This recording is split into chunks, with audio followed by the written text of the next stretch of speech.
ಚಿನ್ನಮ್ಮ ನೀನೇನೋ ಹೇಳ್ಬೇಕಾ? ನಾನು ನಿಜವಾಗ್ಲೂ ಹೇಳ್ತೀನಿ, ಈ ಮಗು ನಂದೆ. ಇವರನ್ನ ಬಿಟ್ಟು ಬೇರೆ ಯಾರ ಜೊತೆಯಲ್ಲಿ ತಪ್ಪು ಮಾಡಲಿಲ್ಲ. அவன் கேக்குறது நியாயம் தானம்மா. நீயும் கருப்பு அவனும் கருப்பு, குழந்தை எப்படி சிவப்பா பிறந்தது? കുറുപ്പേ തനിക്ക് എന്ത് തോന്നുന്നു? ഗാന്ധാരിയമ്മ എന്ത് തീരുമാനിക്കുന്നു അത് തന്നെയാണ് ഞങ്ങളുടെയും തീരുമാനം. തീരുമാനം ഞാൻ പറയാം. ചിന്നമ്മ പറയുന്നത് നുണയാണെന്ന് നാട്ടുകൂട്ടത്തിന് വിശ്വസിക്കേണ്ടിയിരിക്കുന്നു. മറ്റൊരുവന്റെ കുട്ടിയെ കെട്ടിയവന്റെ തലയിൽ വെച്ച് കെട്ടാൻ ശ്രമിച്ച് പിഴച്ചു പെറ്റ ഇവളെ തലമുണ്ടനം ചെയ്ത് പുള്ളി കുത്തി മുക്കാലിൽ കെട്ടിത്തല്ലി കഴുതപ്പുറത്ത് കയറ്റി നാട്ടിലൂടെ നടത്തണമെന്നാണ് നാട്ടുകൂട്ടത്തിന്റെ തീരുമാനം.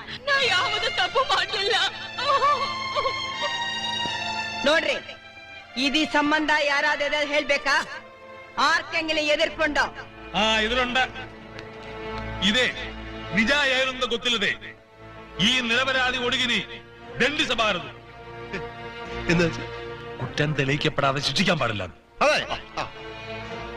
ഇവിടെ നാട്ടുകൂട്ടം കൂടിയിരിക്കുന്നതേ കറുത്ത കിട്ടപ്പയ്ക്കും കറുത്ത ചിന്നമ്മയ്ക്കും വെളുത്ത കുഞ്ഞ് എങ്ങനെ ഉണ്ടായെന്ന് തീരുമാനിക്കാനാ. ചിന്നമ്മ തെറ്റുകാരിയാണെന്നുള്ള ഗാന്ധാരിയമ്മയുടെ തീരുമാനം ശരി തന്നെയാ. അല്ലം തെളിയിക്കാൻ എന്നെ കൊണ്ട് സാധിക്കുമോ? തെളിയിച്ചാൽ ഞാൻ ഇരിക്കുന്ന സ്ഥാനത്ത് നാളെ മുതൽ ശ്രീകൃഷ്ണൻ ഇരിക്കാം. ഇല്ലെങ്കിൽ മൊട്ടയടിച്ച് കഴുതപ്പുറത്ത് കയറ്റി പുള്ളി കുത്തുന്നത് നിങ്ങളെ ആയിരിക്കും. സമ്മതമാണോ? സമ്മതമാണ്. ഇല്ല പറ.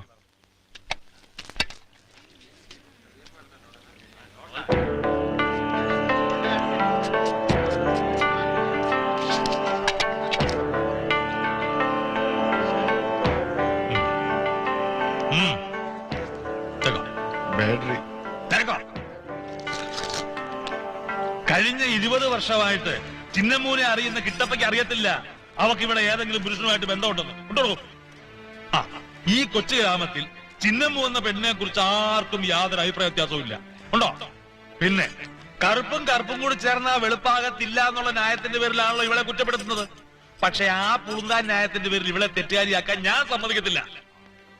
ഇവന് ഞാൻ ചുരുട്ടിക്കൊടുത്ത വെറ്റിലയുടെ നിറം എന്തായിരുന്നു? പച്ച അല്ലേ? അതിന് ഞാൻ തേച്ച ചുണ്ണാമ്പിന്റെ നിറം വെള്ള. ഇവൻ ചവച്ചു തുപ്പുന്നതിൽ രണ്ടിൽ ഏതെങ്കിലും ഒരു നിറം അല്ലെങ്കിൽ അടിച്ചിവന്റെ കരണക്കുറ്റിയെ പൊട്ടും. തുപ്പടാ തുപ്പ.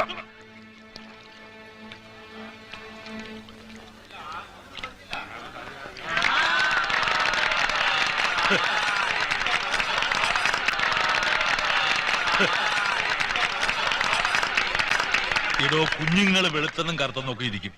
വല്ലോരും പറയുന്നത് കേട്ട് സ്വന്തം ഭാര്യയെ സംശയിക്കാന്ന് പറഞ്ഞാൽ പോയ കൊച്ചെടുത്തൊരു വീട്ടിൽ പോ. ചെല ನನ್ನ ಮಾನ ಕಾಪಾಡಿದೆ ಅಯ್ಯ.